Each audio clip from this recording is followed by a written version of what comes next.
A very warm welcome to what seems to be quite a cloudy day at Tembe Elephant Park.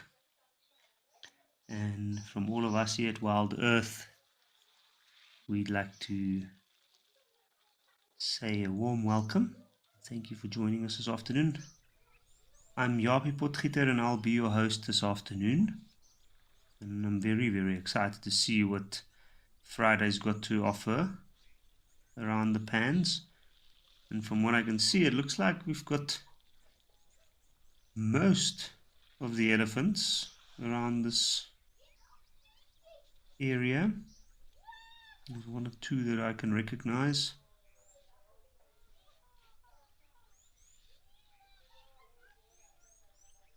A whole array of different sizes.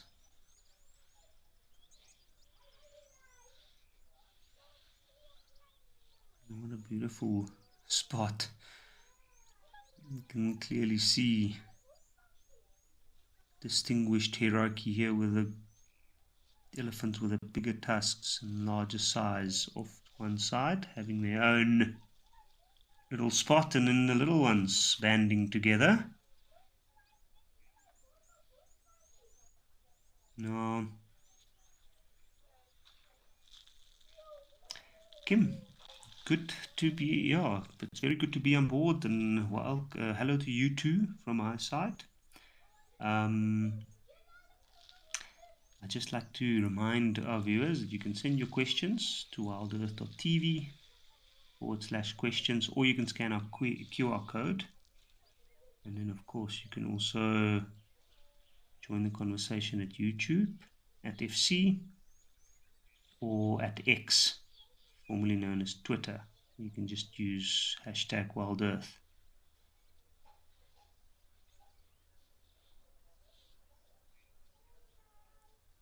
And we have some warthog here as well.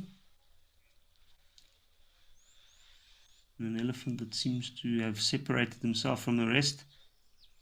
Looks like he's very busy digging there at the back. I can see he's covered and well, he's wet, so he's certainly spent some time near the water already.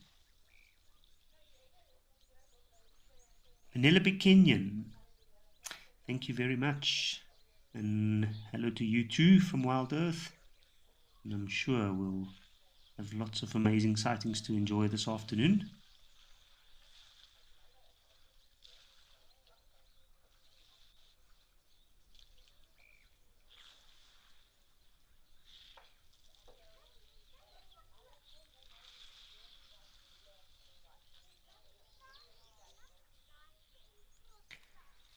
So, I think these elephants might hang around for a little bit. I heard there's a bird of prey, a Juma, that's just caught a fish. So let's head over there and have a look, see what's happening there.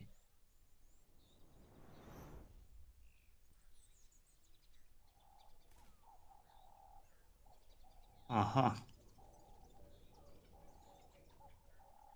That is pretty amazing.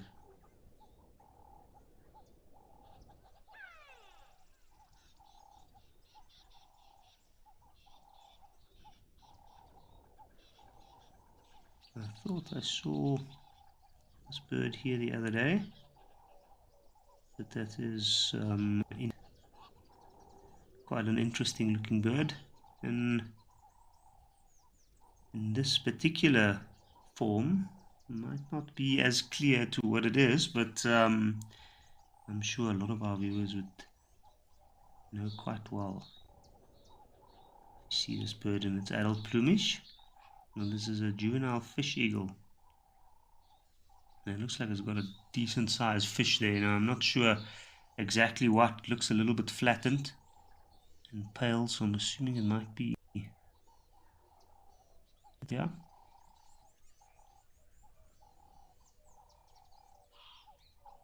You can see that bird is clearly holding it down with its weight and then using that very sharp, strong bill to tear off pieces.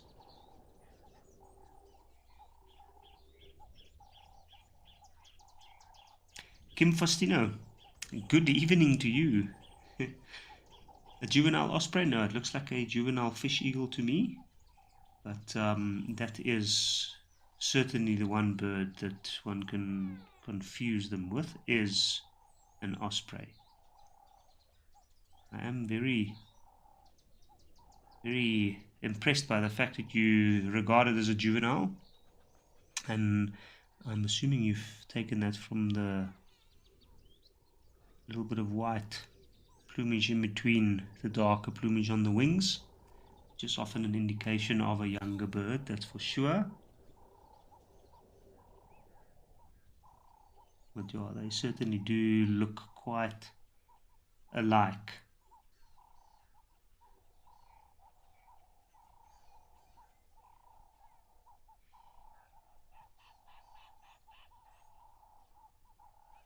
Nina, you're asking what would cause a whole bunch of fish to die in a dam? Oh, there can be various reasons. First of all, fish take their oxygen from the water through their gills. So if they, for some reason, have a lack of oxygen in the water, I mean, water's putrefied or too dirty, which sometimes happens, especially later in the season when it's starting to dry out, then the fish could die, maybe from an algal bloom, and of course from a type of poison, which could happen naturally. Some plants in a lot of these regions can be used as natural fish poison by people and still remain edible. Some needs to be used with caution, of course.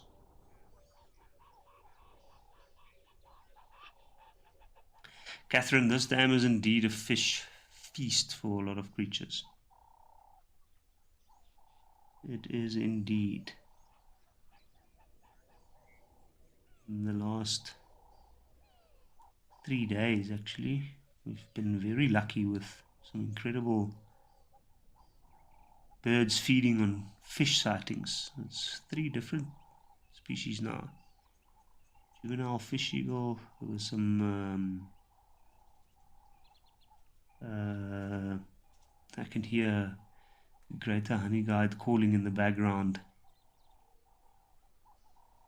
But there was also a saddle-billed stork 2 days ago, and yesterday we had 2 battered lures, a male and a female, which was a very special sighting indeed. And yes, Lenny, the terrapins love this dam. They certainly do.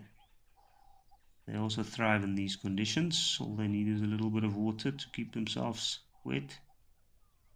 And you'll even find that when fish do die, then they'll scavenge on it as well. Terrapins are carnivorous, so they'll scavenge, and you'll often see them scavenge on something that dies in the water.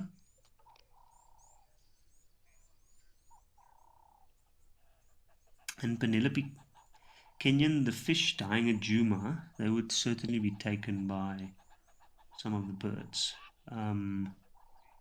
Depends on what they died. Sometimes other creatures can pick up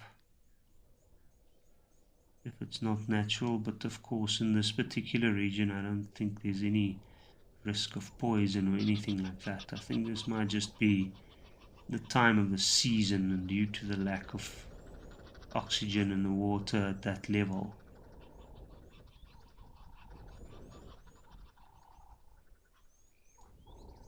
So in that case, yes, the birds are just being resourceful and opportunistic, and they certainly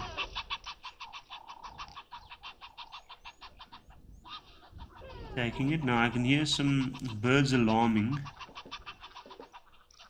Ah, there we go. There's another opportunist that just came into the picture. I thought I saw one yesterday approaching. There we go, there's a saddle-billed stork as well. But it looked like a slender mongoose, if I'm not mistaken. It was very quick.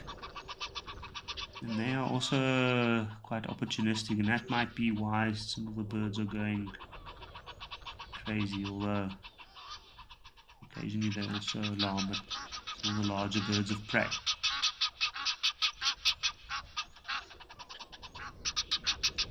Indeed, Lady Macbeth, this water is very, very low.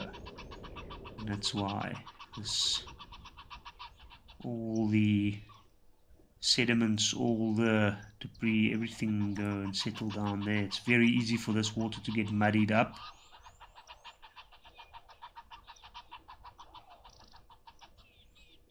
The catfish is usually the last out of the fish to survive these conditions, where the fish that need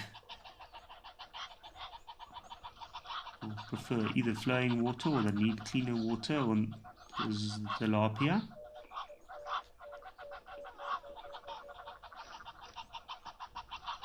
There you go. Looks like he might be done feeding for now and drinking a bit of water. You can see the crop, just the base of the neck on the chest. You can see it looks like he's fed quite a bit.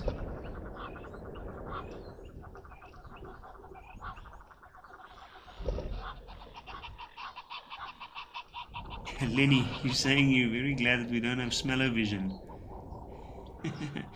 I guess one of the many advantages of television, right?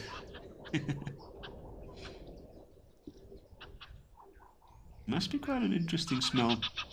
No, I know, even if it wasn't for the fish and other creatures that might die near watering holes, because you often find creatures, that's their last legs, they often head towards water. That's mostly the major necessity that it needs to survive or can acquire. You often find that other things also die near water.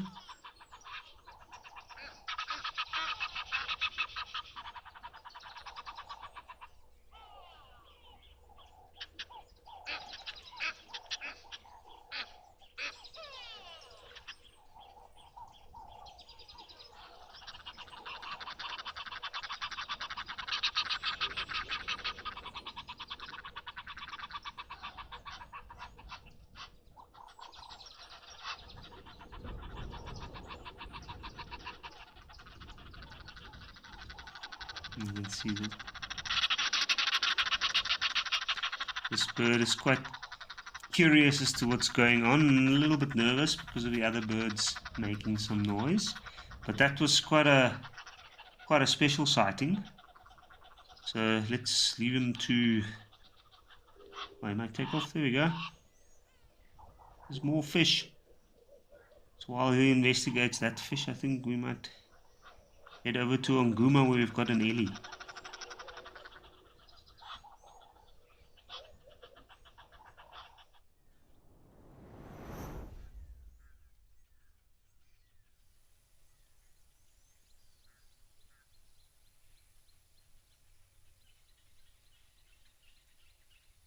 And as you can see, it looks like a very large elephant bull.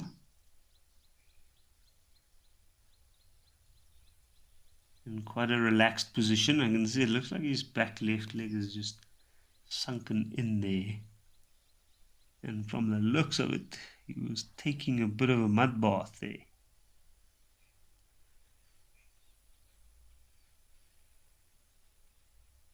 Just savoring that cool, moisture-laden mud. I'm sure he's had quite a warm day.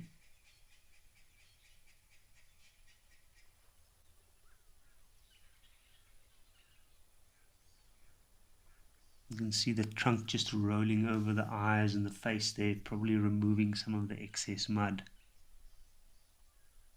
It's interesting, they have these very long, what looks like eyelashes, even though they're not actually eyelashes, they just hair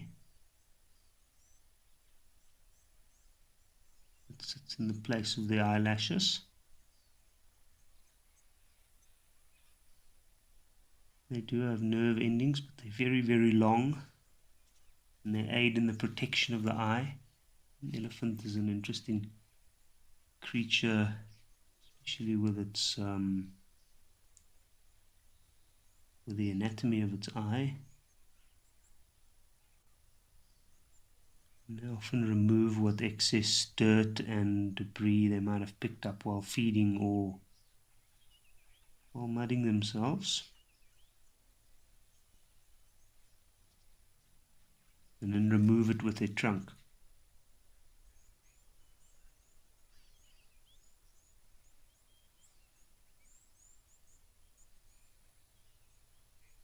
Mrs. Jason Voorhees, and hello to you too there in California. Hello from a nice warm South Africa.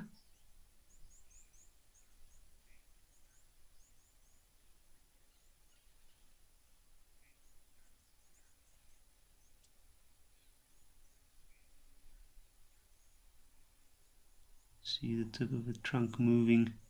Well, I can tell from this animal's body language that he's very, very relaxed. He's clearly also here to check out who's been through, who's moved here.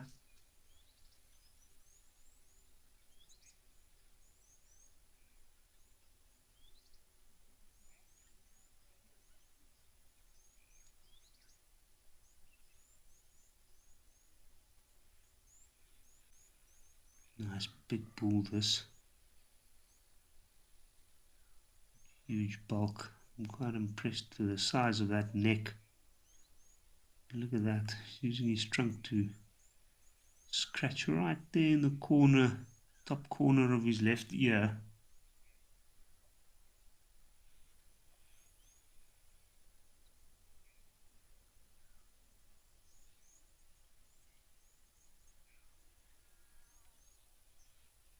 Nicola, I agree. Nguma is a very beautiful camera. I quite like the fact that it's got this nice view of this little muddy patch just off to the side of the water, where it seems like there's quite a busy, necessary spot. Not that much loose or usable mud within the water itself. The other nice thing I like about this view is it just gives us a view of all those amazing game paths and game trails, the animal trails that lead to and from it, which is testament to the amount of animals that move through this area.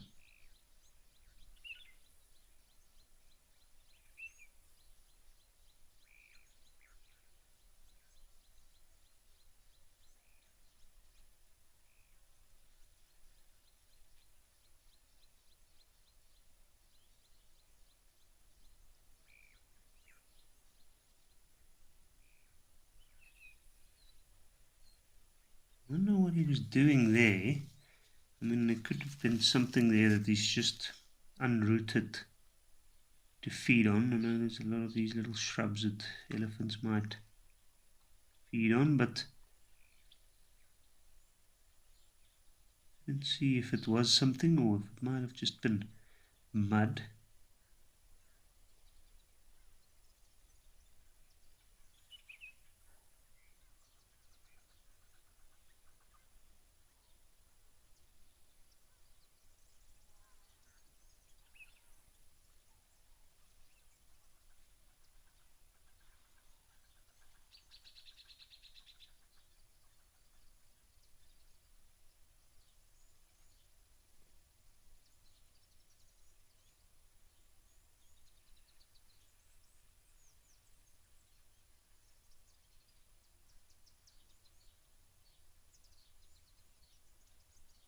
It looks like he's just investigating the other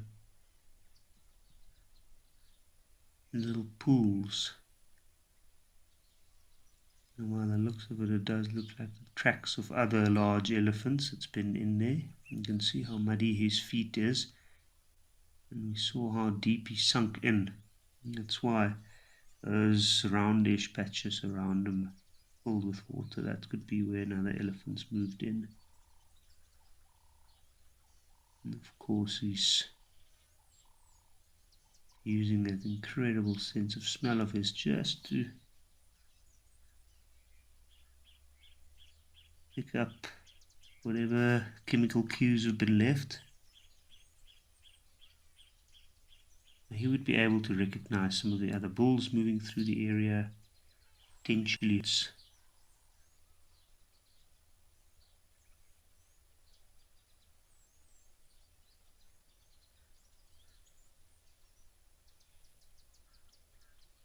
He's going to head over to the water now for a drink. Maybe a splash as well.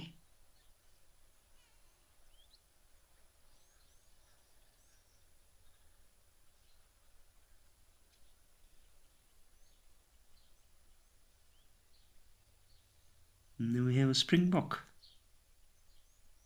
In the background. Enjoying some midday heat there.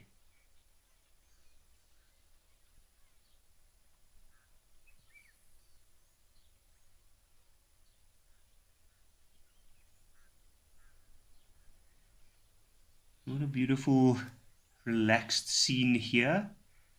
But I heard we've got 2 rhino at founders, so I think let's head over there and go have a look, see what they're up to.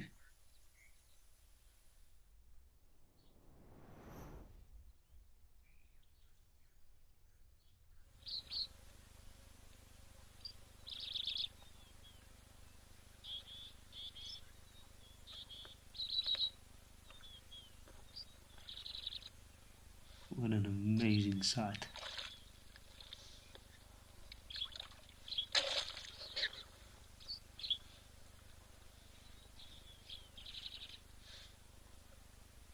I'm always surprised at how quietly they can slip up their water.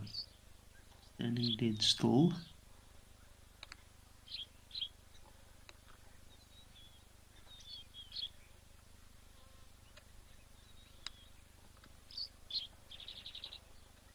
Just using the ears to kind of scope the area. And now a brief look. Looks like the one on the right is quite a bit smaller, so I'm assuming it's a mother and her offspring.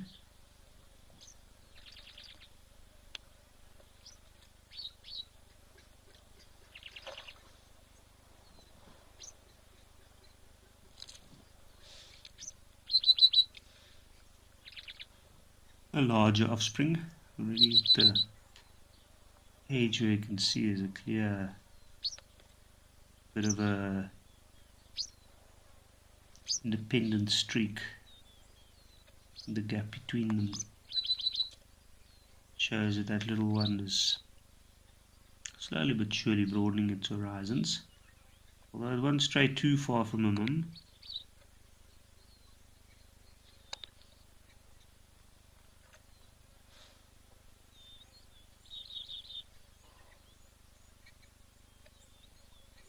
It looks like quite a nice hot day down there.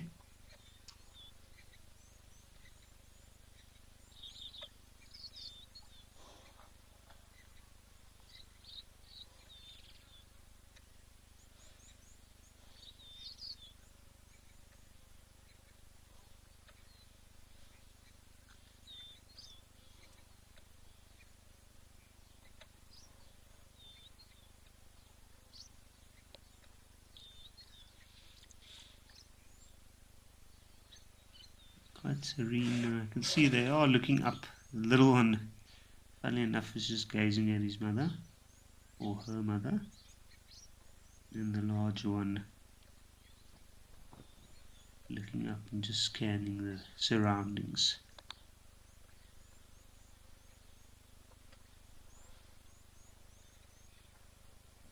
I wonder if they're going to go a bit of a wallow.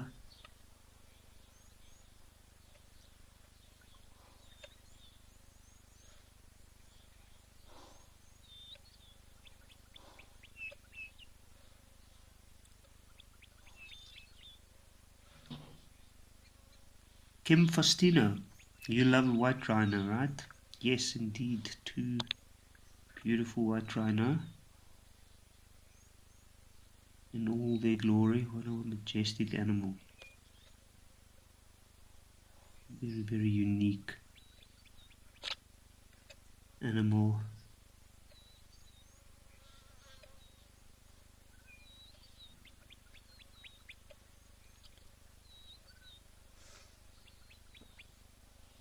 You see them like this, very relaxed and in their natural habitat. It's always a treat.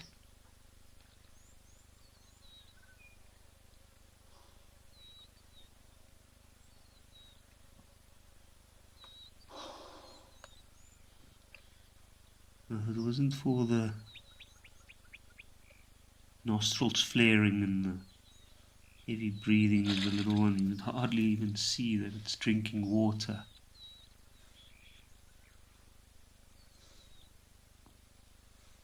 Let's see, it was a quick glance over to Mom, saw she's not moving off yet, so continue to drink.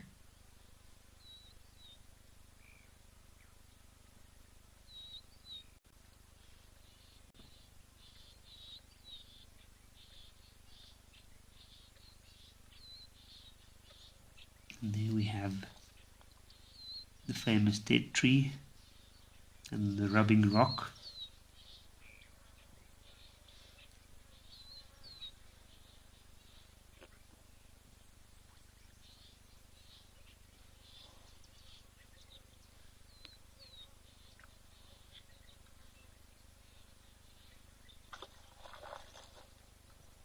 Look at that face. You can see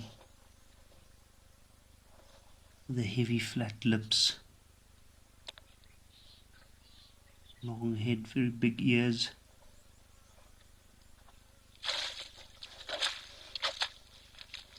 And that massive body. Its head low to the ground, its eyes low to the ground, quite small in comparison to the ears. And the very large nostrils. See the way it's moving the head low to the ground. See that, of course, its sense of smell, hearing plays very, very important roles, very important senses, well developed. And the eyesight, maybe not developed to the same extent, but better than one might think. See those massive jaw muscles on the cheeks, designed for mauling grass, massive amounts of it.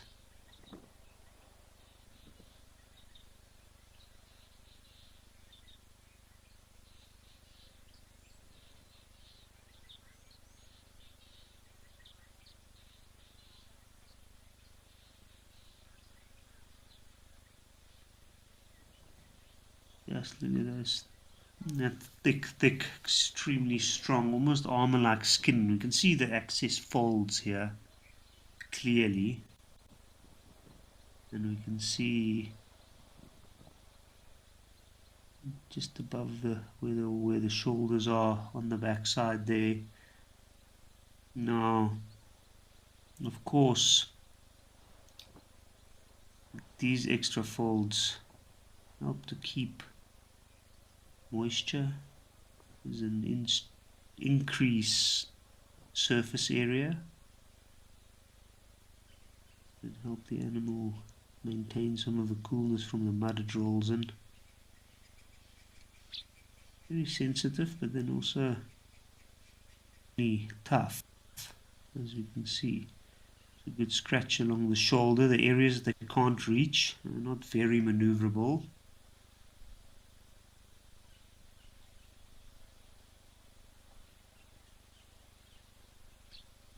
And then you can see a thin line of grass just up on this little ridge here. And the moment they start there, you can see the head down, tails are swinging, and the head's going side to side. So I'm assuming they're starting to feed. Come for their midday water break. Now they'll probably feed a little bit before they go find a nice spot to rest.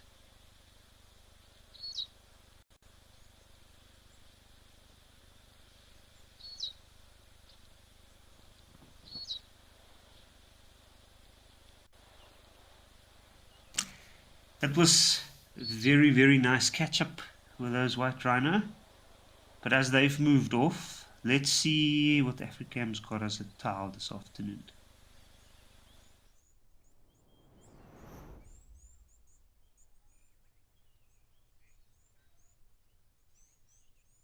Ah, we have some elephants. One creating a dust cloud and another one wading through the mud. And two waterbuck looking like in a manner, wondering what are they doing.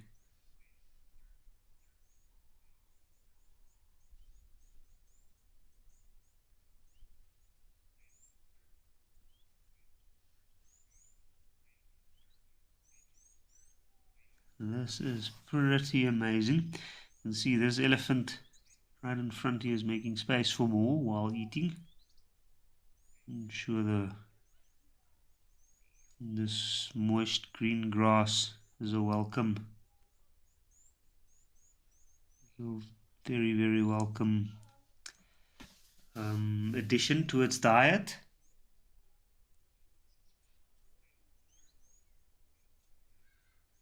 Just kills 2000. You say you love this channel.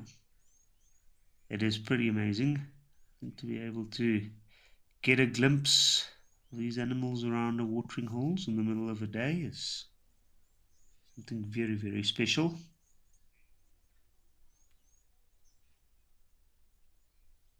It's funny to see that it's usually the bull elephants. I saw that one coming down to the water now as well that tend to hang around here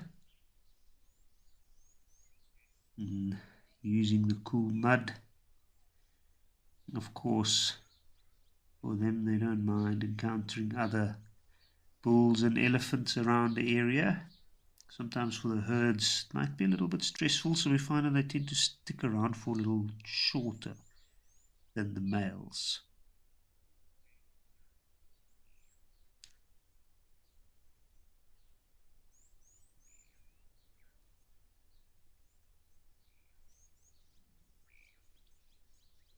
And then we have the waterbuck.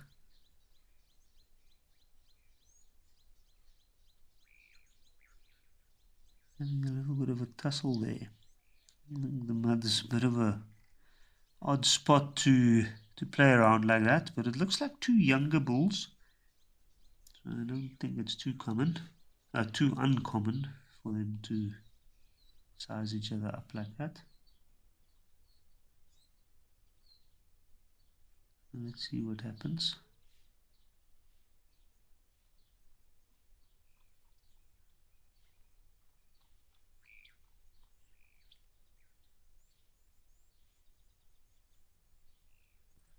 Looks like it's mostly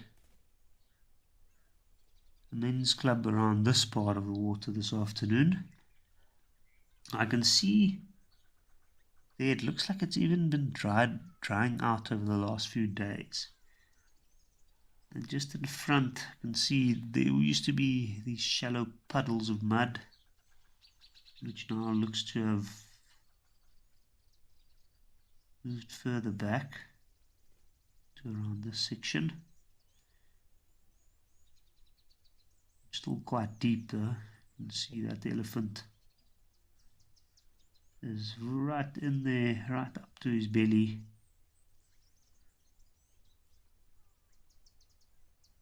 Imagine being that covered in mud.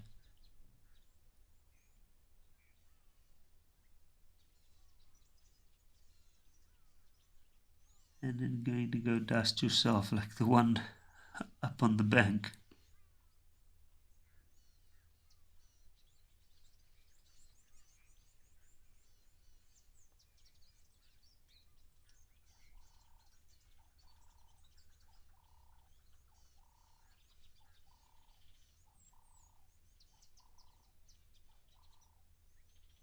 And of course these finer soils down here in the depression provides excellent dust, the clay content.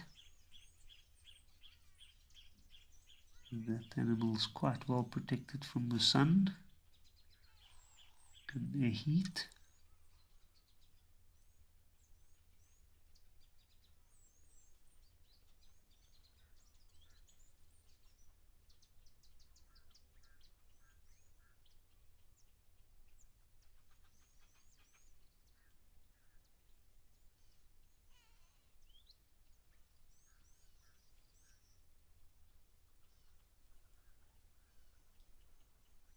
What an incredible sight. I wonder, the crocodile's been around these parts where these elephants are, in the deeper bits of water, but I'm pretty sure that who are these guys moving in, they've decided to move away. Well, they don't really have a choice, I guess.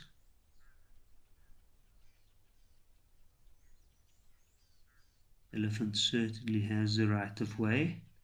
Has it got the size? I see this elephant closest to us looks like he's missing his left tusk. By the looks of it, it's got quite a straight, sharp edge, so I'm pretty sure it's broken off.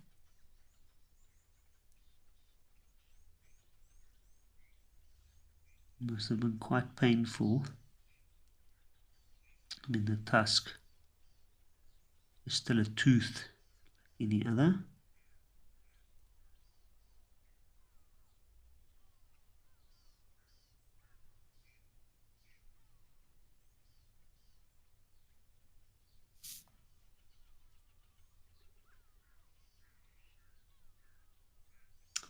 Bianca, these elephants could likely get stuck. I don't know about the big ones. And I don't think at this stage in this particular watering hole, I think they seem pretty at ease and comfortable where they are. But should it dry out more, definitely a younger, less strong, less tall elephant, like that little one there in the left, coming to the water's edge. That little elephant will certainly have some risk of getting stuck, and it has happened in the past, but elephants usually also quite capable of helping each other out in that sense. I think it would be more of a situation where it might be stuck or fall down a deep burrow or hole or crevice in the rocks where it might be a little bit more dangerous. But over here currently, I don't think there's any serious threat of getting stuck yet. But you'll notice the little ones won't wade in as deeply as these guys up here in front, and that's amazing. Just look at this elephant bulldozing through that mud just to get to that top little green spot there. What a sight. Some beautiful elephant action here this afternoon.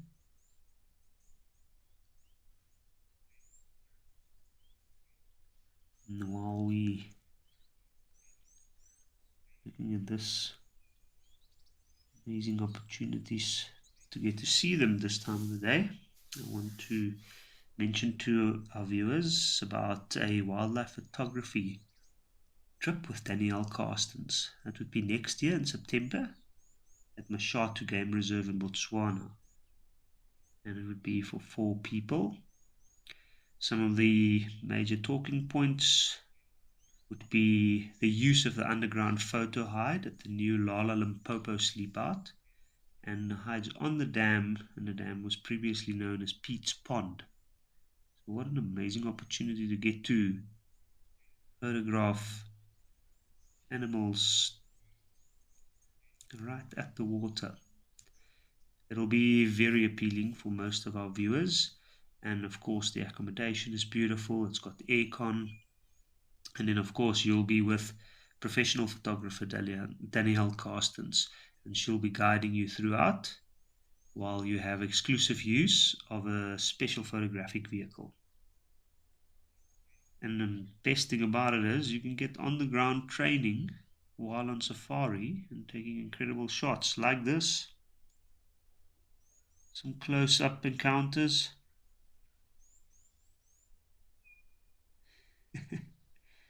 Let's have a look. This elephant's clearly seen something that it likes. But just look at that. You can see that very wrinkly skin. All those clear folds. You can see the mud on the outside's dried out, but within the folds they're still quite wet, hidden away from the sun.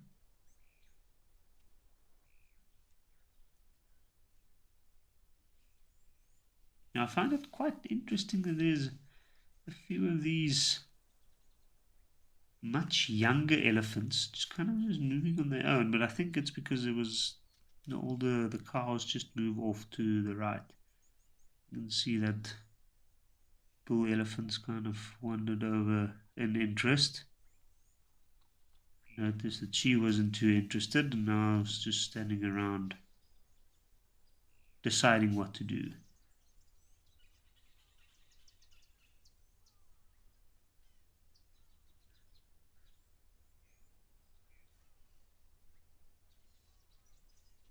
He's going to go head over there and greet the other bull.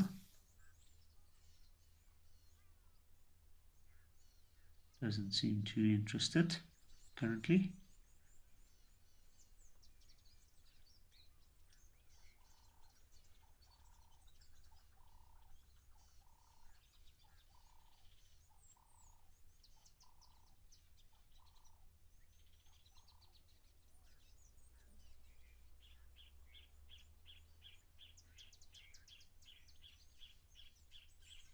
Mrs. Jason Voorhees, I've also asked that same question earlier. Where are the crocodiles?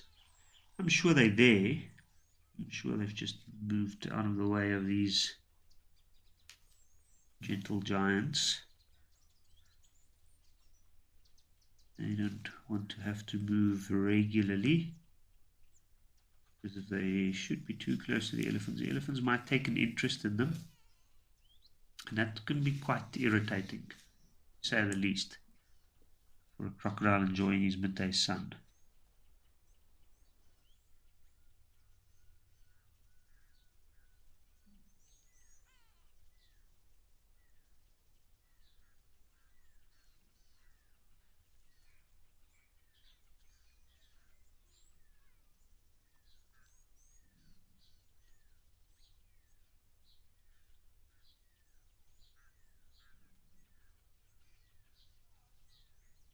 Now, this is quite amazing to just see that little elephant standing there.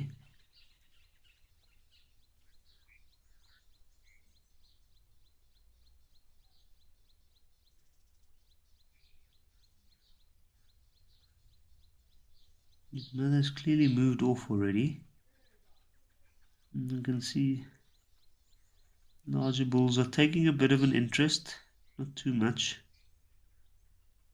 Elephants are quite gentle in that manner, obviously realizing it's a younger one.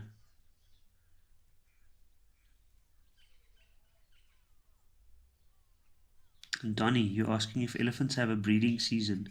They don't actually. They breed throughout the year. There's a lot of different conditions and environmental factors that might play in on that. But, however, having said that, they tend to coincide their births with the wetter seasons, when it's easier to find food. You can see that little elephant there on the left is still very, very young.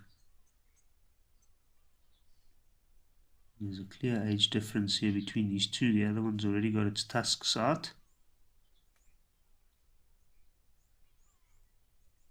Possibly older than 3, maybe 4 years even. Which means that these two can very likely be related. That's where elephants get amazing. There's a young female elephant. It seems this one might be obviously still being young, having to learn through experience and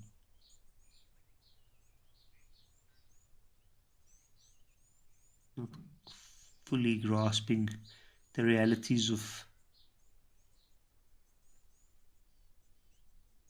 of responsibility yet. They do slowly but surely instinctively start to, because they saw they've been cared after by other elephants, they start to act kind of as a caring aid to the little ones. It's amazing to see that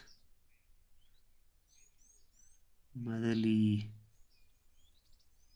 care develop from such a young age. And it starts with something simple, just checking up on their little one.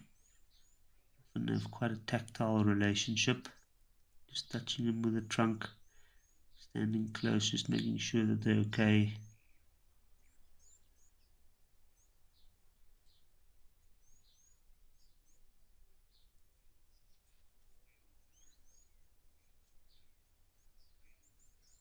But I think on a hot day like this, where there's a little bit of food around and water,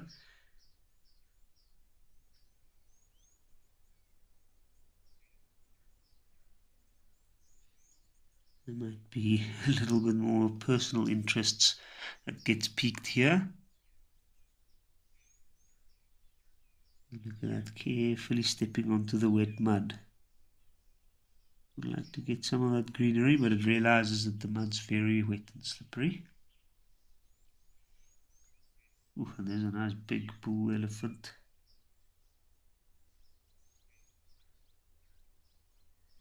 Coming past. Aha. It's probably wandering over the side for that one. Coming to see what that elephant's up to. And what difference in size. Now I can't see from where I am. It looks like that elephant might actually be lactating, so I'm assuming that this is the mother of that little one. Of course, she's got some unwanted attention now.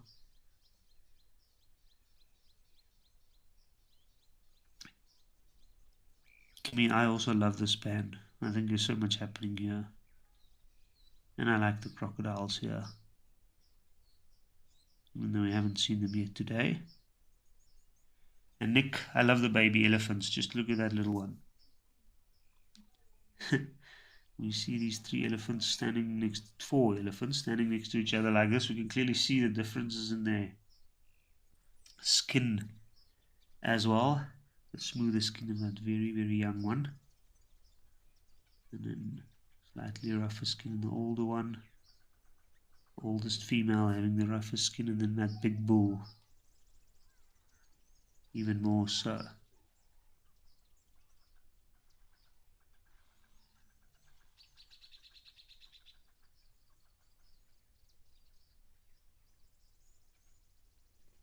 There's a good combination of feeding on whatever's around and getting a bit of rest around this pan. Most of the elephants' feeding would be done during the night, and then earlier in the morning and later in the afternoon. Yeah, a little one like this would need a little bit more rest than the adults.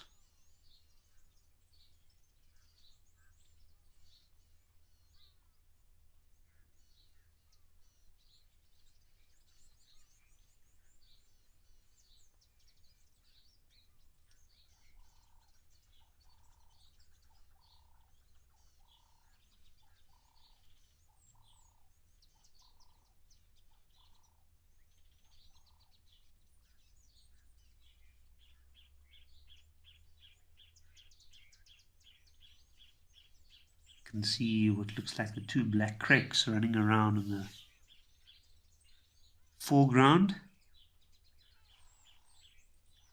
and what seems to be a patch where something wallowed. This probably attracted quite a lot of flying insects and other little creepy crawlies.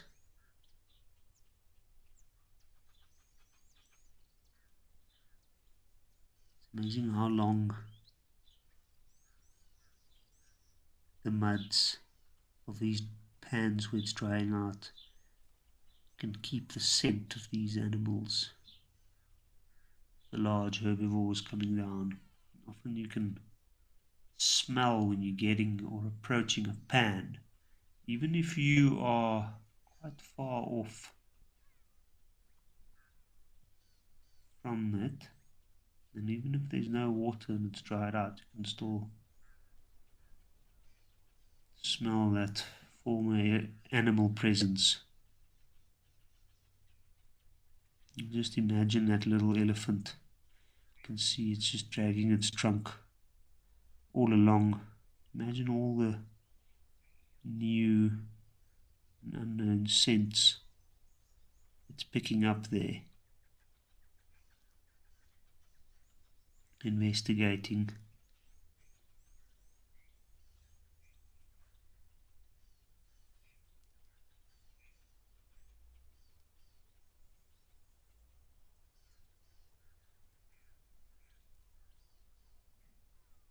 I'm seeing now, it looks actually, I thought I saw a little tusk out under the lip there in the small one, so it's older than I thought initially. It means that maybe it's not related to the other young elephant on the left.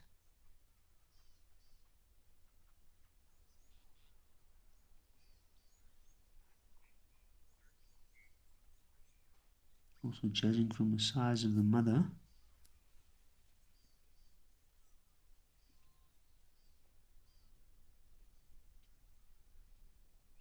I can see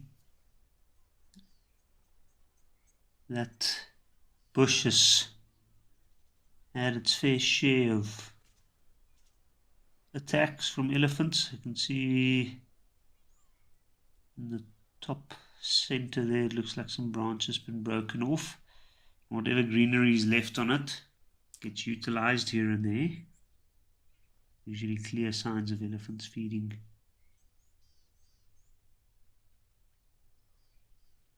And it looks like a thorn tree of some sorts, which is quite amazing. I can see that cows very carefully chewing the branches.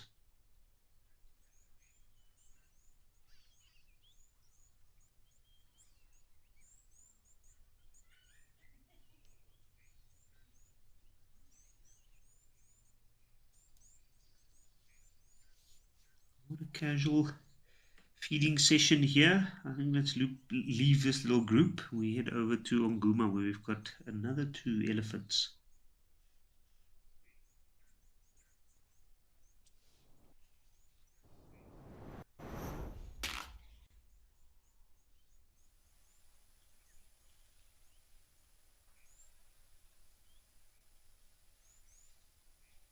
Amazing.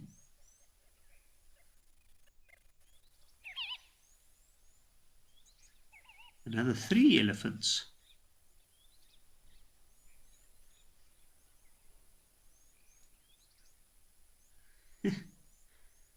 Judging from the very still tail and hanging trunk of the large elephant on the right, he is just checking out what the other 2 is doing.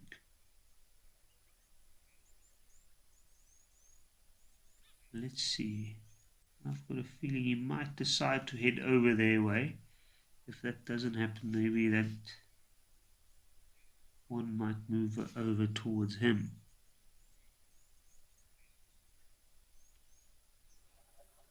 And once again, we see that seepage of water from the pan, creating these muddy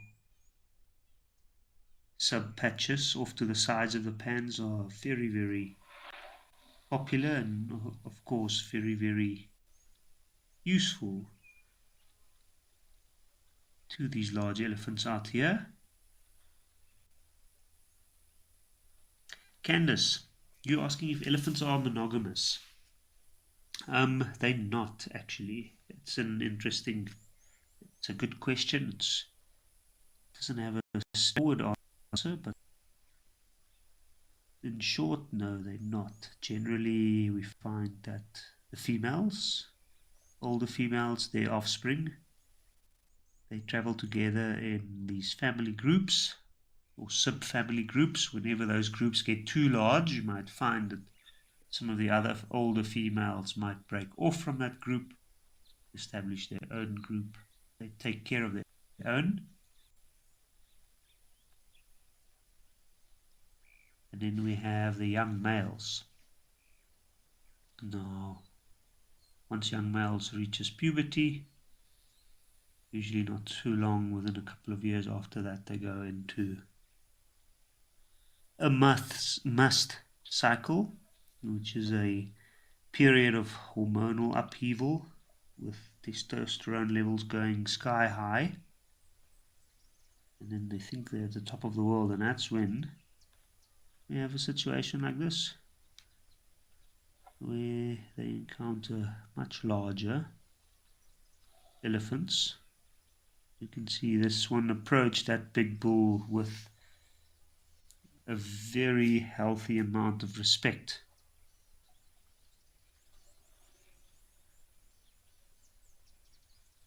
And that's because that must cycle, when they're young, gets suppressed, the initial one.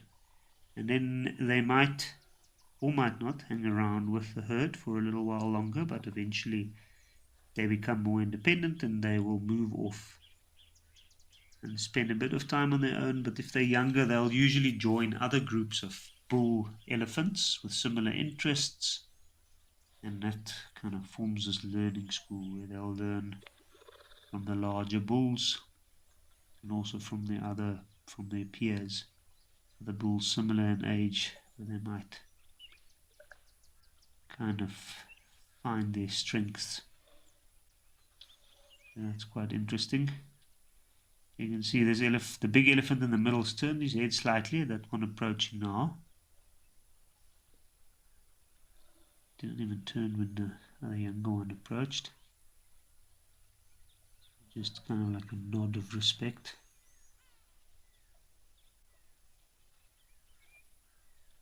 I'm pretty sure out in this region, these bulls tend to encounter each other, knowing that these water sources are few and far in between. So they are aware of each other. They'll have respect for each other. They'll certainly have an understanding of who's at the top of the chain, which in this case seemed to be the big elephant. It's at the back now.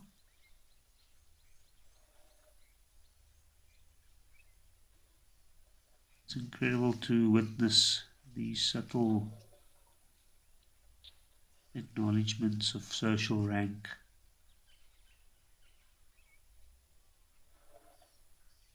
But bulls like this, and at this age, they'll travel around and they might mate with whatever females are in heat in the area. Generally, it's regarded that bulls in must sire as much as 60% of the calves, which is usually a bull in its prime, between 35 45 years of age. Although other bulls can still sire calves, they do get the chance to spend enough time around a female in heat, but generally by that time the big bulls might have made their way through and picked up, and they'll chase the younger bulls out of the area then. Kevin, you saying that elephant social structure fascinates you? Indeed it does, even me.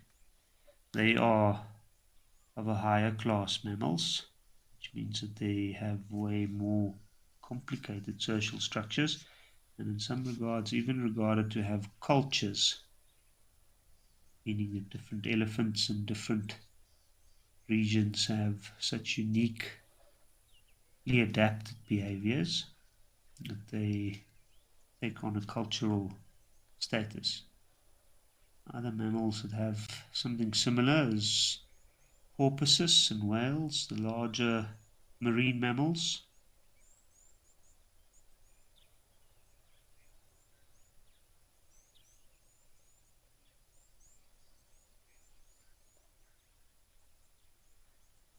And they've recently discovered that these animals also communicate in unique dialects.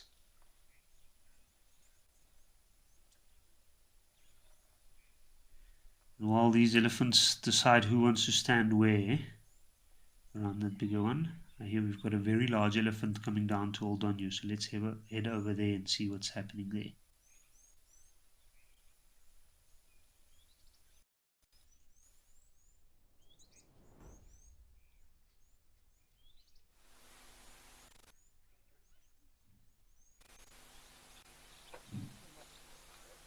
What a sight.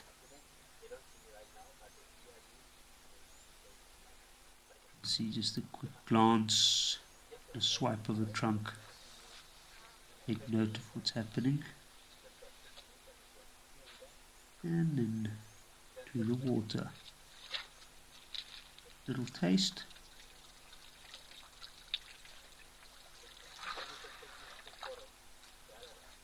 Carefully spraying it into his mouth. I think when they do that, you probably the amount they spray in and narrow their nostrils, which might help them pick up some distinctive tastes within the water. It's quite an interesting process, and it has been studied before. They reckon that an elephant can slurp up water at around 3 liters a second, which is amazing. Very, very fast. Apparently the equivalent, or a little bit faster than a human sneeze. Oops. Oh.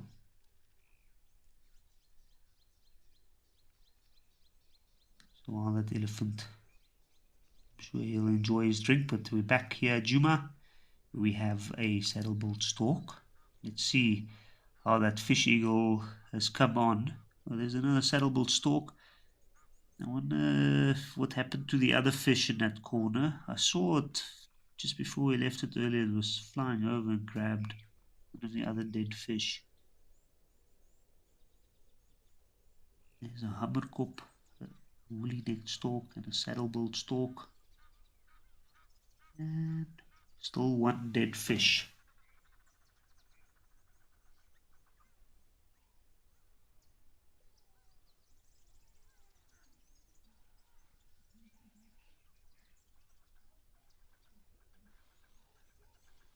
Now they're at the spot.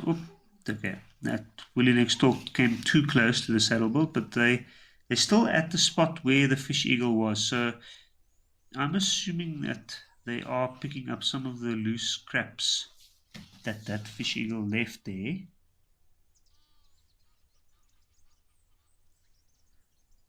It looks like a female saddle-billed stork. You can see the yellow eye from here.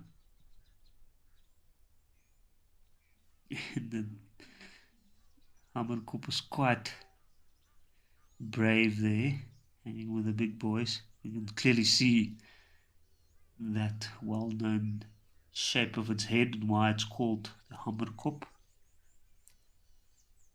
which directly translates as hammerhead.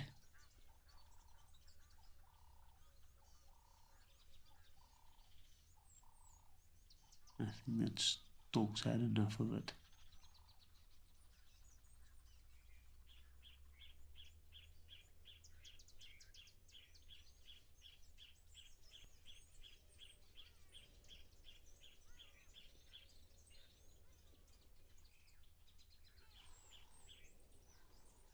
June has definitely been quite a productive spot, this dam, for the wading birds, wading and scavenging birds.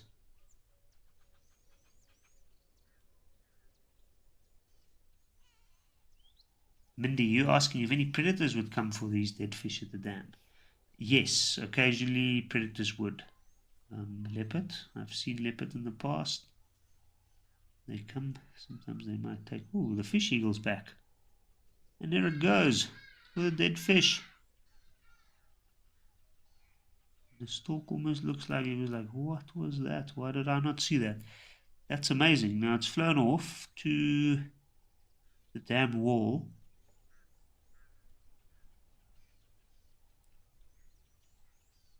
So hopefully it can eat undeterred. Now at that particular age, this fish eagle's not quite, its flight feathers isn't fully developed yet, so it's not quite as strong as an adult. An adult can take a fish, can fly with a fish of over 2 kilograms, which is very, very heavy. But I'm assuming then that the younger one would have a carrying capacity of something a little bit less, so maybe that's why it just stopped before it flew off. It's certainly capitalizing on that. That's the amazing time about, or the amazing thing about this time of the year, this time of the season, especially here in the low veld in South Africa. Southern Africa has been experiencing some very, very heavy drought conditions in some regions. Due to that,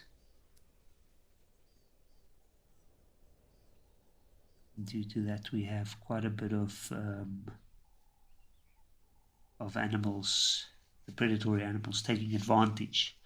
But good to catch up with that fish eagle. Glad we got to see him take off the last fish. But I think let's head back over to Aldonio.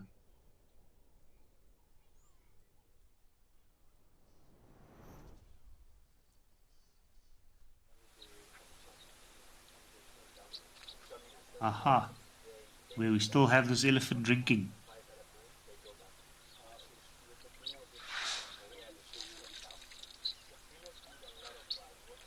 Oh. Drinking and splashing about. Some very eager but cautious helmeted guinea fowl joining here.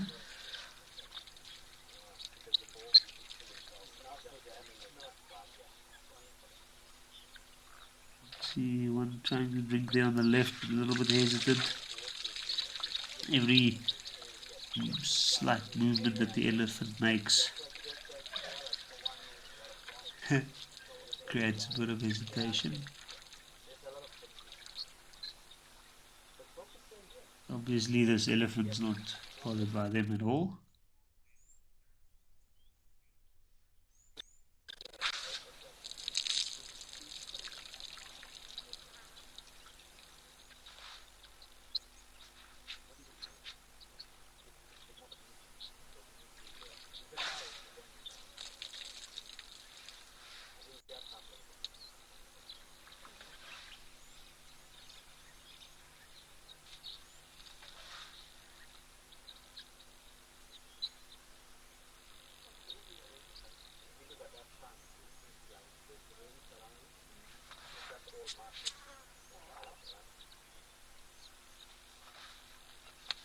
Very, very relaxed.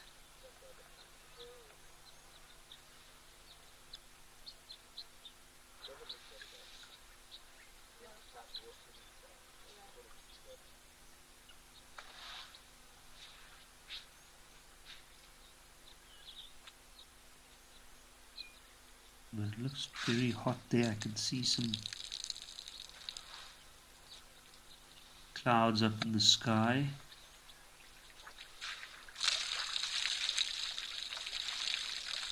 It looks nice and humid in those parts, which I'm sure it is today.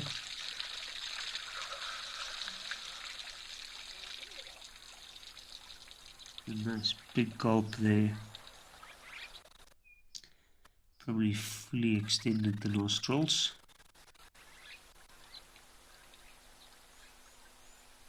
Suck up as much water as possible.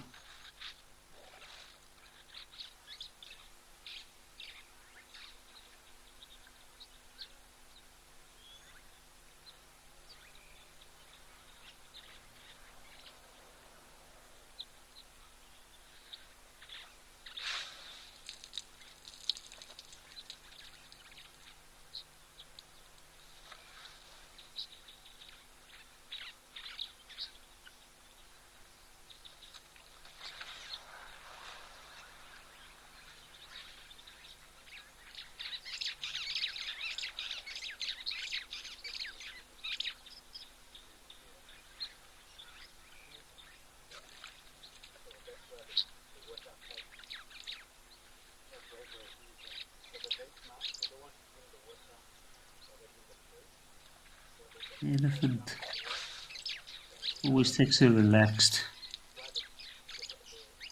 pose and relaxed composure once it's near the water. Where especially here at Oldon, you know, other than the elephants, it usually seems to me like all the other creatures are in quite a rush to get drinking and get their chance. It is quite a busy watering hole.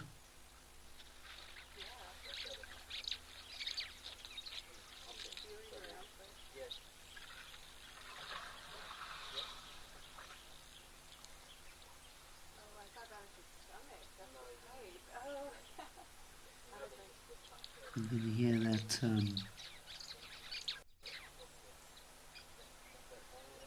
those sounds as the elephant squirting the water to the back of his throat. Sounds like a big drain pipe getting emptied or having water run through it.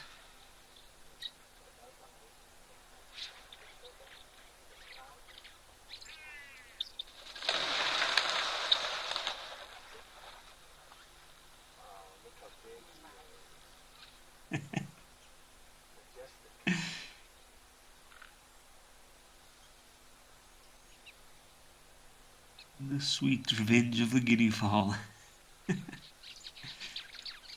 Goes to show just how relaxed that elephant was.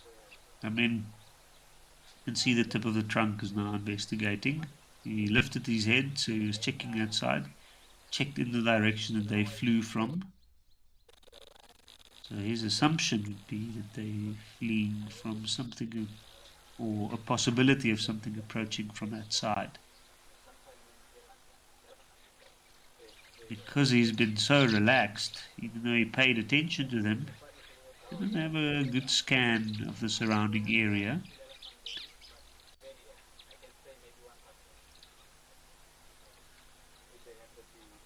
Which is quite normal for elephants.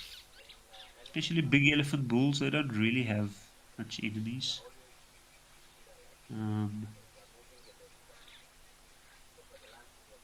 Because of that, they rely so much on their sense of smell and hearing. Noticing other creatures approach. You can see he's just resting his trunk, his tail's dead still. He's obviously listening out, trying to pick up on any vibrations of approaching animals or approaching things. When an elephant's busy, especially in this case drinking, or now throwing himself with mud, into focus quite locally, straight down the trunk where he's busy grabbing mud or slurping up water. That's what happened there.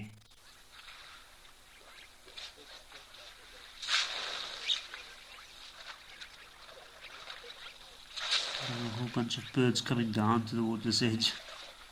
I think every time he's going to throw a large splash of mud, they might move.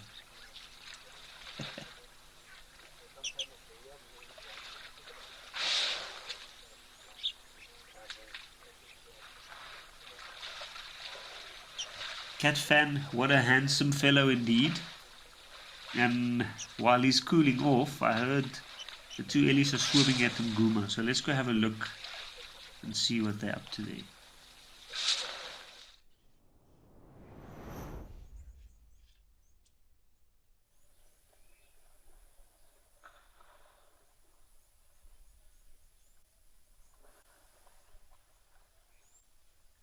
They're having a swim and a bit of an energy boost.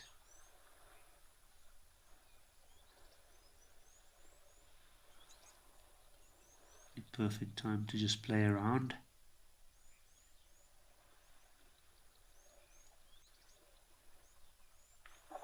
And often when we see these little pushes or physical interactions, yes, they certainly play play a big role in determining hierarchies and exercise.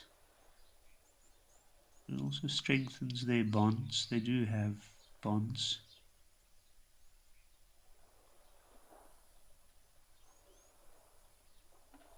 Where they get to know each other's personalities. See, that one's just relaxing in the cool water now, but I can see that island next to him. The grass is all bent down in one direction, so it's probably one point they pushed each other over on there.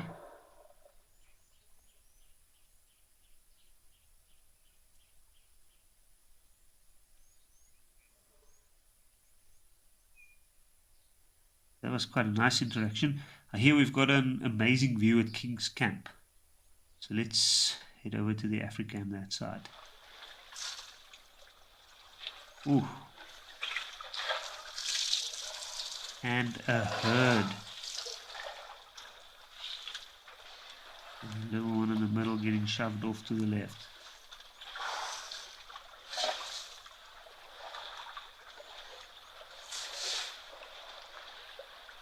You can see it's just a gentle push.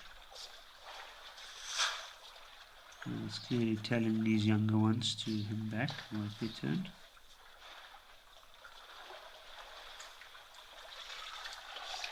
But what a view!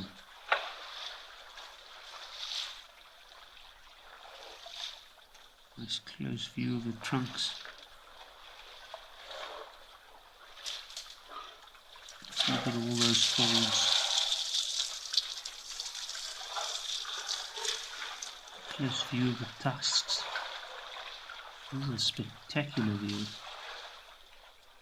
I can't even count how many elephants. You can see more at the back there.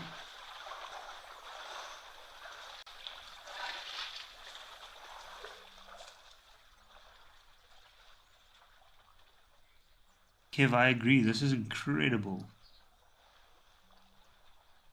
And Mini Tilapog. Yes, wow, extreme close-up. Extreme close-up, certainly.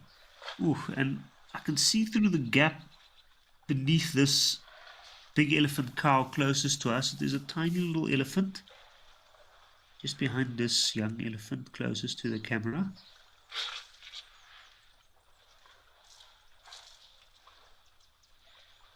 But what a view.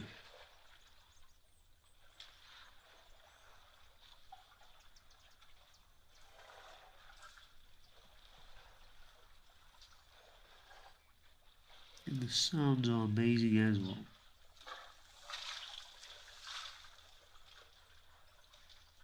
Imagine being able to get this close to an elephant out in the wild. There we can clearly see those very, very long hairs around the eyes. You can see their big jaws, their big lower jaw. Component of the brain that's almost completely solid bone. Although a much smaller part than the upper part of the skull. It weighs almost half the weight.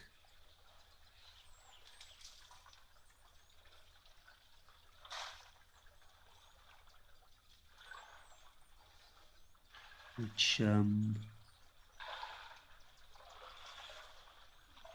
could be an indication of the size of the elephant's brain. Also, the top part of the head is called honeycombed. So the skull's got these air patches in between to make it lighter. An elephant's skull had to be solid bone. It would be extremely heavy. It already is. Now, I'm not sure what this big cow's trunk could weigh, but I know some of the big bull elephants can have a trunk of over 100 kilograms in weight. And that's a massive amount of muscle to be carrying around.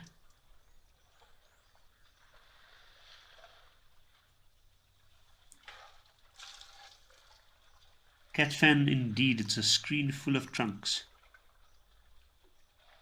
It's almost like each of them are trying to vie for a position to show off their trunk here in front of the camera.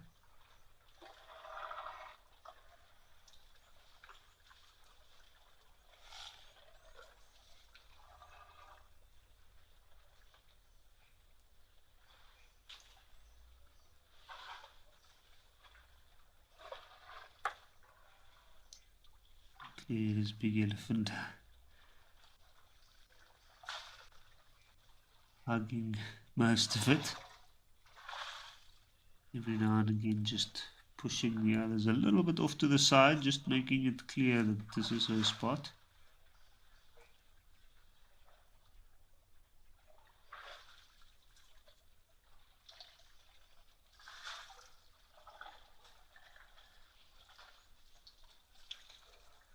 What an incredible view. Sandy Franklin, you're asking if elephants ever get attacked by lion. Very rarely so. I don't want to say no, because it does happen in certain regions where most of the other food sources for lion over the years have been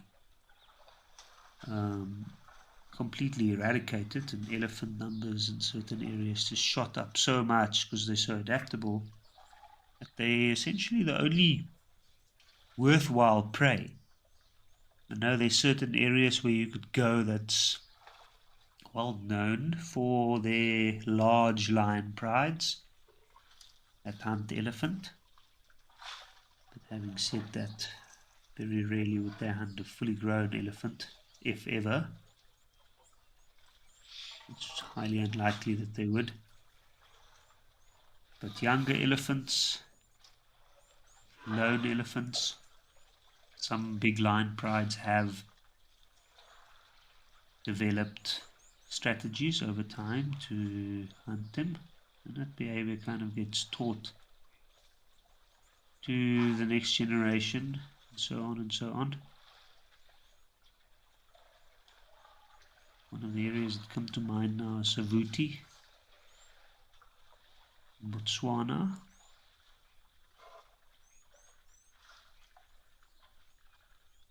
You have very, very large lion prides, more than one pride male, and you have a lot of elephant.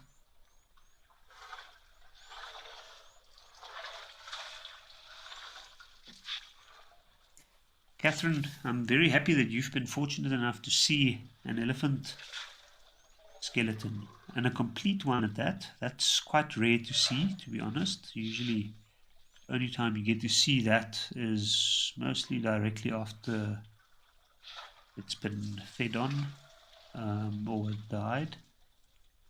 Sometimes elephants might die from, like a bull elephant for instance, from a fight with another one, and it usually provides food for a massive amount of animals over a number of days. And lastly, you'll find that the hyenas will carry off whatever remains. So often, after a long period of time, you only find some of the larger bones in the skull.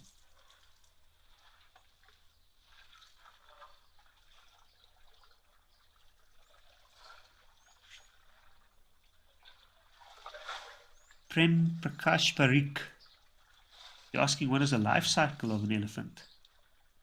Well, I guess it would depend on where that elephant gets born, but generally an elephant spends a long time of its life, up until its early teenage years, with its natal herd, which would be the herd that it's born into, and most of that time would be spent with its mother, with its siblings. Generally, if it's a female elephant, she would spend almost her whole life with her mom, not far from her mom, within close range from her mom, which is a very, very unique bond. She'll learn everything from her mom. Everything she learns, she'll teach to her young as well. And that's part of the herd life. They all contribute to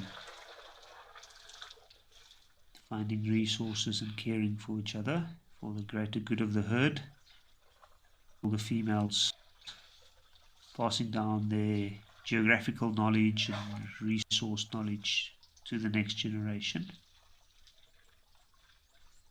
Now, female elephants around the early teens, they could potentially become pregnant. I know there's been some extreme cases of where very, very young elephant cows have become pregnant, most likely due to the amount of elephants in a limited space, but it is capable. And then they can have young up until quite a late stage in their life. So the males, a little bit different. Young male, usually early teens, around about the time they become a little bit more rowdy, a little bit more, well, they think they're a little bit more independent. And at the same time, their level of irritation to some of the other females in the group rises, and eventually their behavior gets checked and they might become a little bit more frustrated, and with their first month cycle they might move away, move around a bit, encounter other larger elephants, and increasingly become more independent up until anything from about 12 onwards join a group of males either the same age, usually with one or two much older ones, which they'll learn from, kind of as a learning school.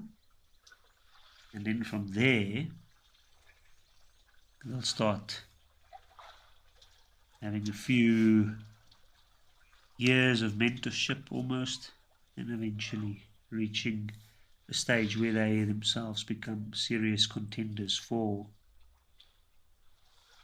top levels of the social hierarchy, to have access to herds in the area to mate. That's generally from around 25 onwards, but only really from about 35 to 45. Are they in their prime? Are they really big, strong? And generally from about 45 years onwards, the male elephants, especially the bulls, have a massive growth spurt in their tusks, and that's usually when big tusker elephants develop, even though of course it's got to do with genetics.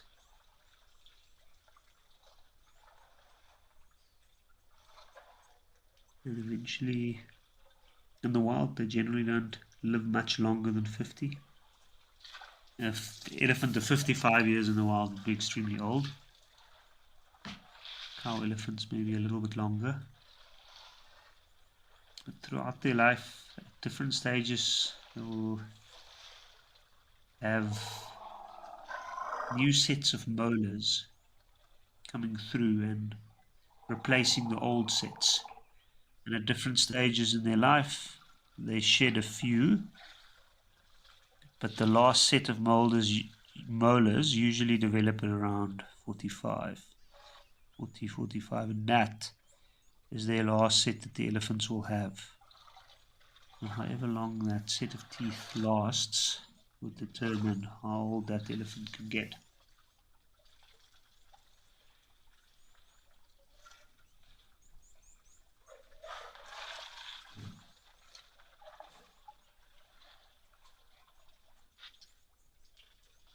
Catherine, I see you saying it was in Makhadi salt pans, so there's not too many predators around. Yes, that happens indeed. I have seen in areas, especially areas devoid of hyenas or other larger predators, there you tend to find quite intact skeletons. So that makes 100% sense. And what a rare opportunity. That's amazing.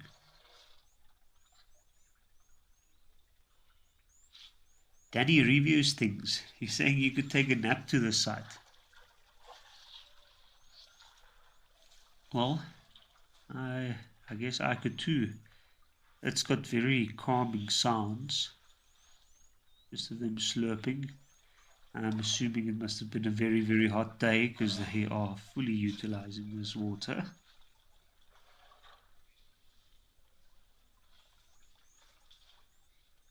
And then now it makes sense. So I hear this is where the fresh water inlet is, where they're drinking, which is why they are drinking so much and why they're all bundled together here.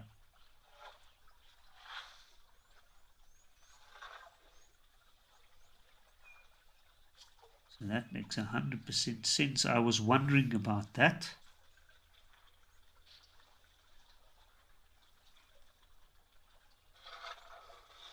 You can see when elephants do have the chance to drink clean water, they'll fully utilize it, especially if they know that it is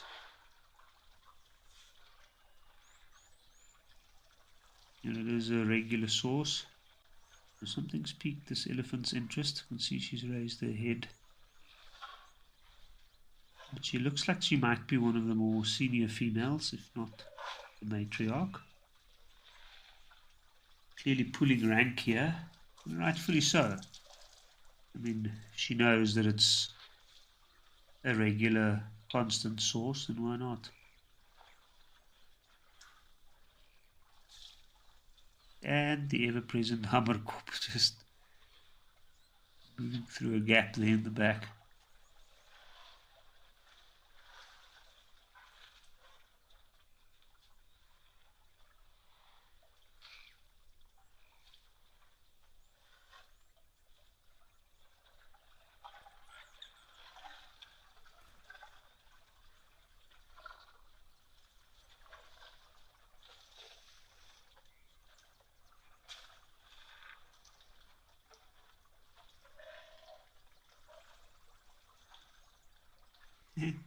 You can see that small elephant spitting in perfectly underneath its mother. I'm assuming even pulling rank there to the other one. Find a good spot underneath mom to drink and pushing the other one out of the way.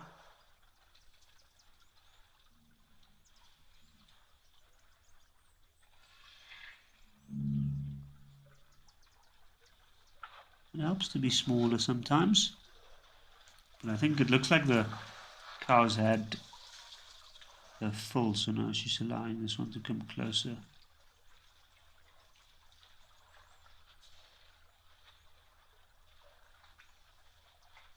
What a rare chance to get a good look at those eyes. Usually an ochre brown color of the iris, and the outside of the eyes usually white.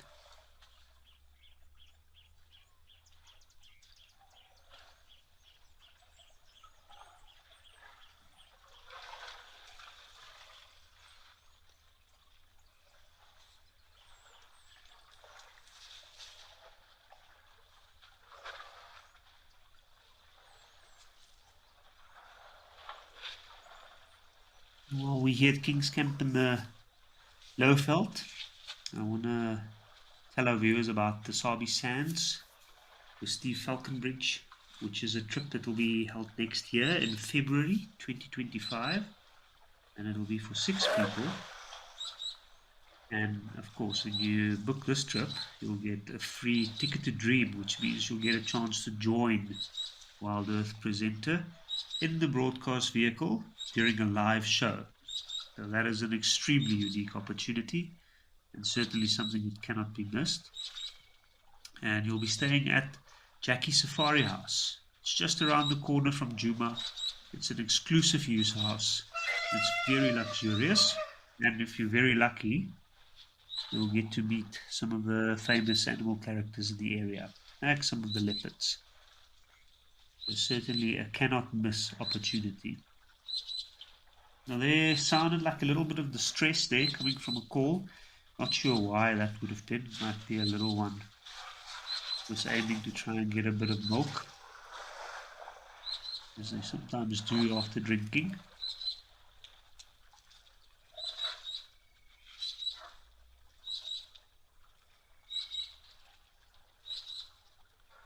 And look at this one. Very young elephant this. Just sticking his trunk straight into the mouth, probably to try and see what the older one's doing. I can still see some hair on the forehead. This is a very young elephant indeed. No tusks that I can see as such, even though they do at this stage have, they call milk tusks, part of their milk teeth, so they'll lose that. Usually around a year of age, before they're 2 years of age.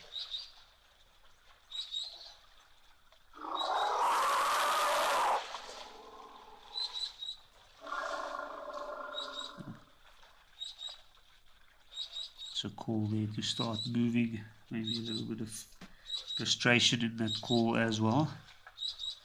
But now this young elephant seems to have grasped the use of its trunk, so I'd say it's older than 6 months. I mean, like humans, it depends on the animal itself, but they can definitely take a while to learn to use that trunk, anything from 6 months to a year. The fact that this little one managed to slurp up water means that it's probably managed it properly.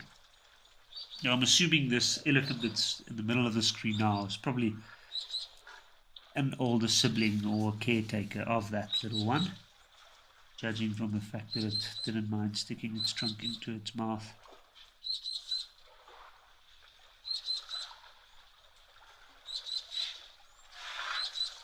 Yolanda, you say those sounds are like Jurassic Park. So let me tell you something very interesting that I never knew before. But the sounds for the T-Rex in the original Jurassic Park was actually recordings of elephants screaming or making a similar sound to that, and then just replaying and reading it on the old tape players to the point where it had a very uniquely eerie and very scary sound, and that with a bit of feedback and other effects that they had at the time, they produced the well-known sound of the T-Rex in Jurassic Park.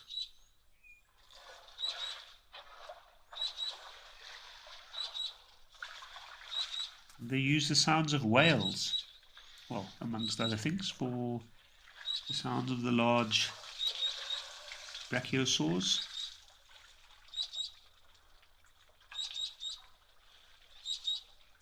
Penelope Kenyon, I'm very happy that you enjoyed that lecture on Nellies. I hope I'm not being too boring at points with the lectures, but I do appreciate that. This is quite amazing. You can see here now with this very small elephant. Of course, they're way more tolerant of this.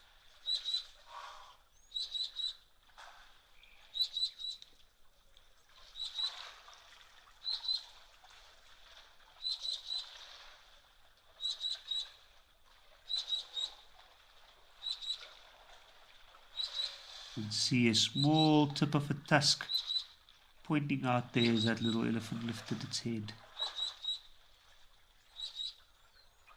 So indeed, it must be already about a year or slightly older.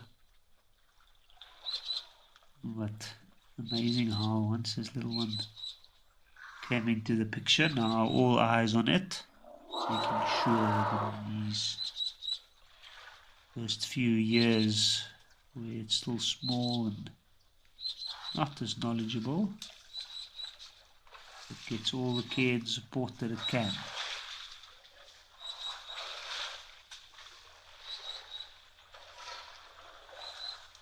Now let's see, I think there might be an elephant coming in to bully its way to the water. Amazingly, it's still kind of carefully moves next to the little one, making sure that the little one is not disturbed.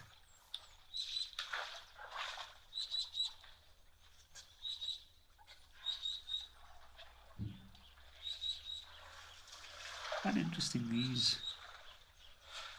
larger elephants clearly have a exceptional understanding of or spatial awareness, where this little one's not quite there yet.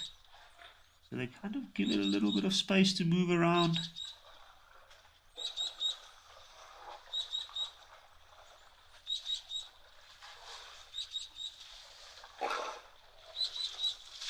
Nina saying she could stay here all day.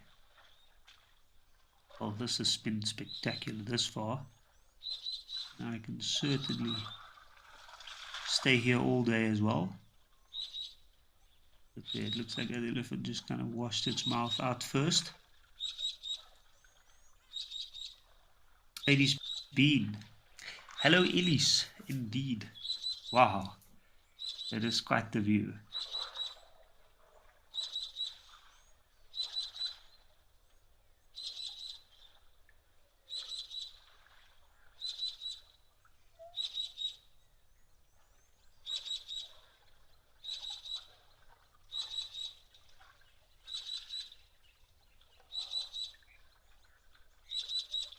You know, I can see that these must be some of the last ones drinking, as I'm judging from the behavior of the others standing around, looking around. Most of the rest of the herd have probably started moving off already. I also don't hear them around anymore.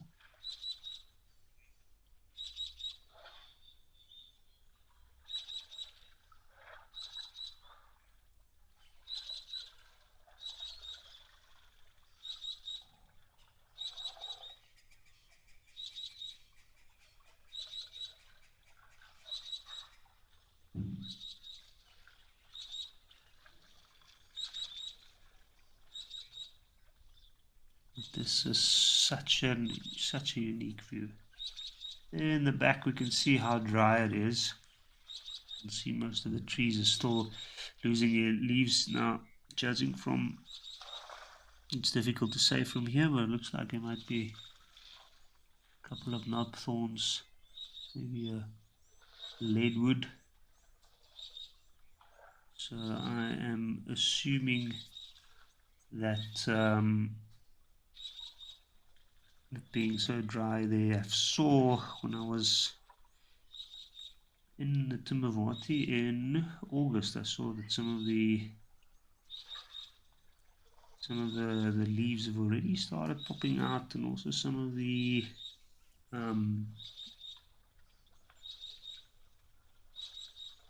flowers. So there's definitely, the season has changed, that's for sure. No, it hasn't started raining yet.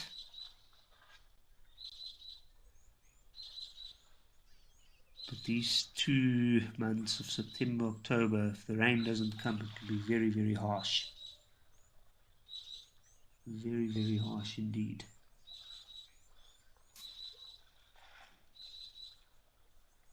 Nola, you're asking what is the bird in the back? That is a hammerkop. It's very bravely been moving in and about this elephants.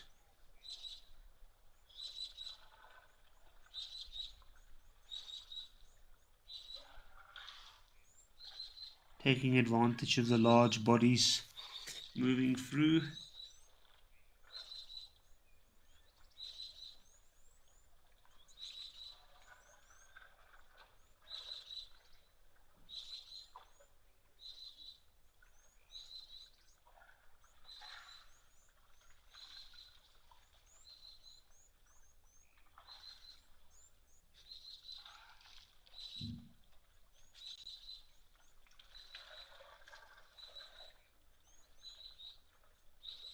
Incredible how they have their different groups within. So each of the older elephant cows, they would have their close association with their little ones, even though as a general group they move together.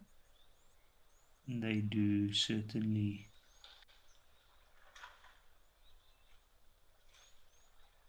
have their roles that they perform within the larger herd. And that's why sometimes you'll find that some don't mind waiting for the others to go have their drink and their fill first, and then they'll come in once there's a less crowded space around the water.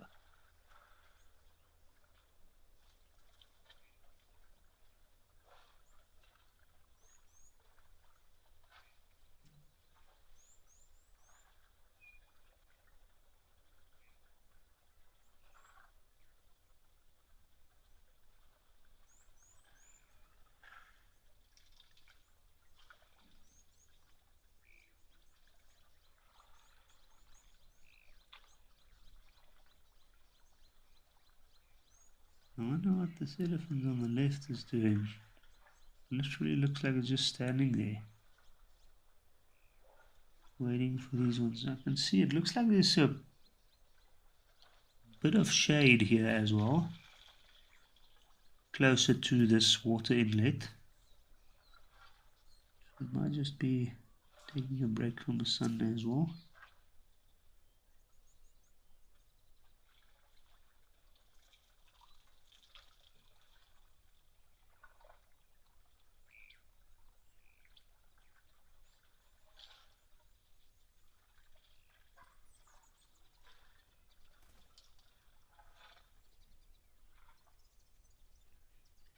And I can see that elephant's tip of its trunk's got a bit of a groove in. This large elephant cow here, her left tusk. I'm not sure if she lowers down the longer one out of the two. You can see a slight groove there. You can just notice it there.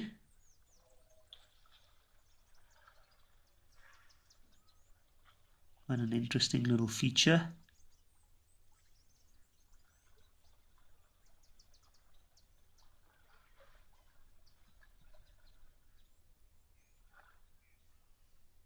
And it also looks like that tusk is slightly cleaner there at the tip. No, I know.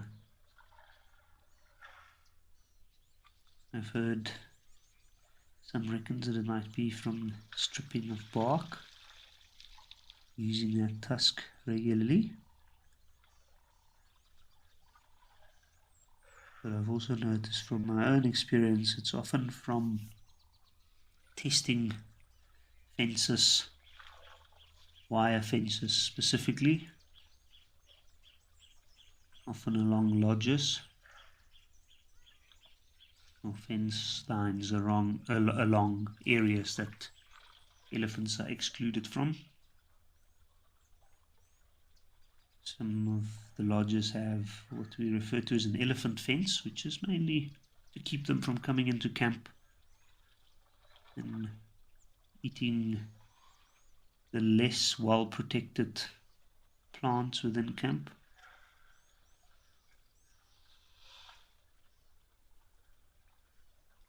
That's what happens, is that using the same tusk,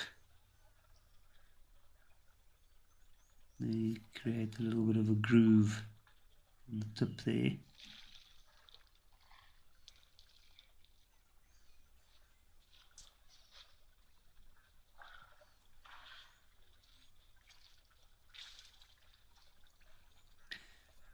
Cat fan, you're saying that this cow's being a bit of a bully. I think so too.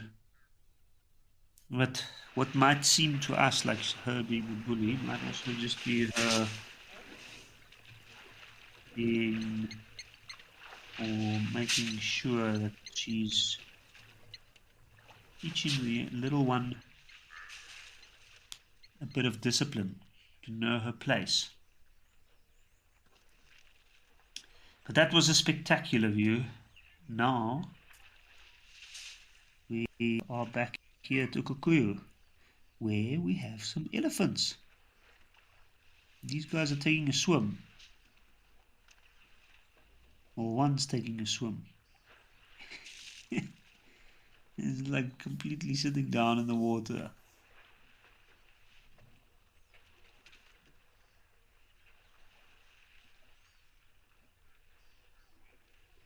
Completely different method of enjoying the moisture than what we were just seeing. Also a completely different angle.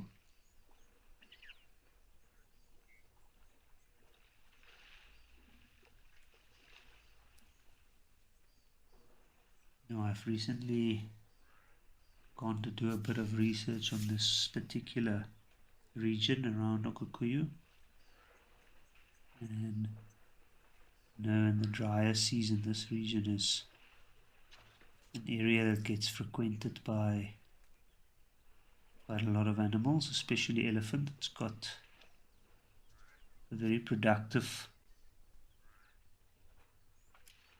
area, provides good vegetation, especially grazing because of the soils here. So especially this time of the season, elephants tend to spend a lot of time around this southwestern corner. This is probably one of those herds that we tend to see coming back and forward between. And that's amazing. There's an elephant still in the water, but completely submerged.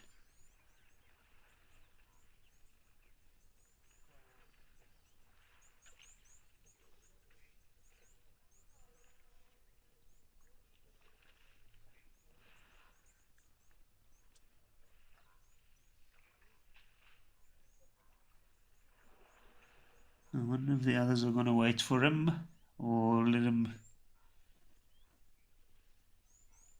play around. I'm saying him. I'm assuming it might be a him, just from the behavior. It's often the young males that hang behind.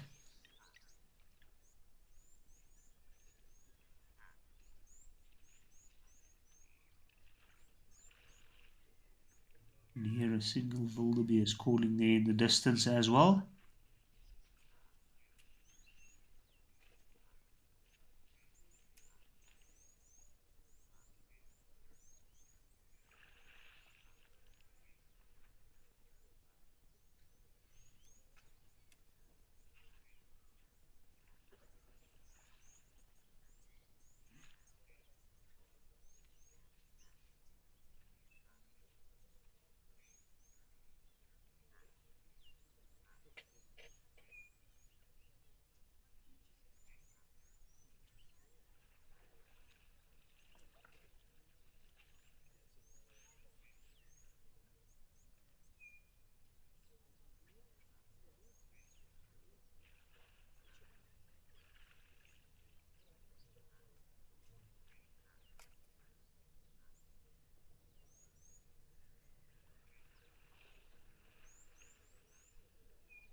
So while this elephant's going to swim here, we got 4 minutes left, so we're going to head over to King's Camp.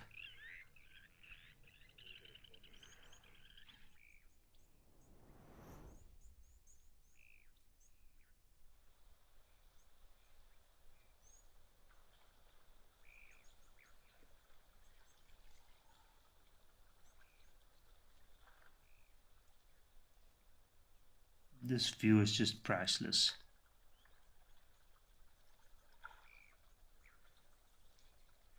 Quite uniquely shaped tusks.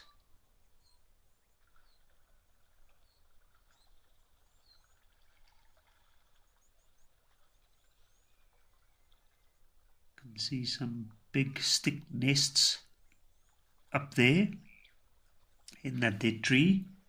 Now, it's a bird that I've actually been hearing at a lot of the watering holes. And there they're calling currently. There's a red-billed buffalo weaver.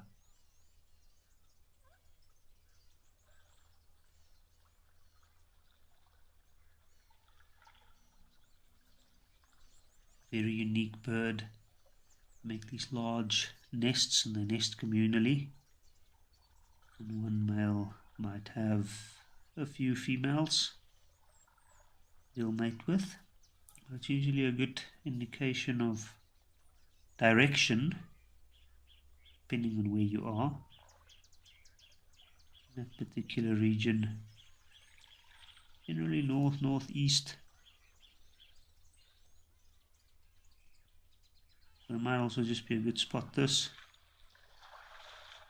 Not sure exactly where this watering hole is facing, but that was an unbelievable view. These elephants have been so amazing this afternoon. That's the last of this large herd. Looks like a very big cow.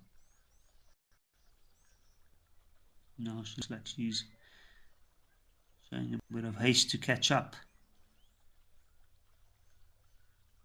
There we can see some of the knobthorn trees with their flowers and starting to sprout leaves.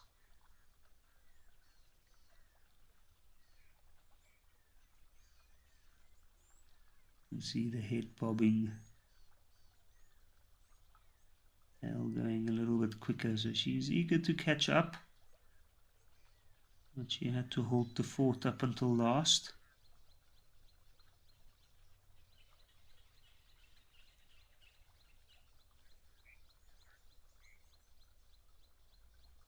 What amazing animals. They've certainly been extremely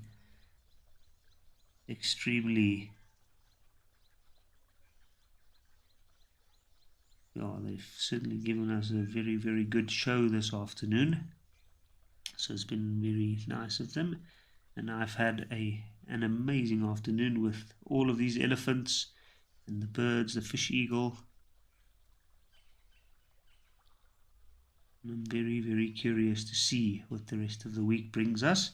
But thank you so much for all of our viewers for joining us this afternoon. There we can see that females caught up with a herd.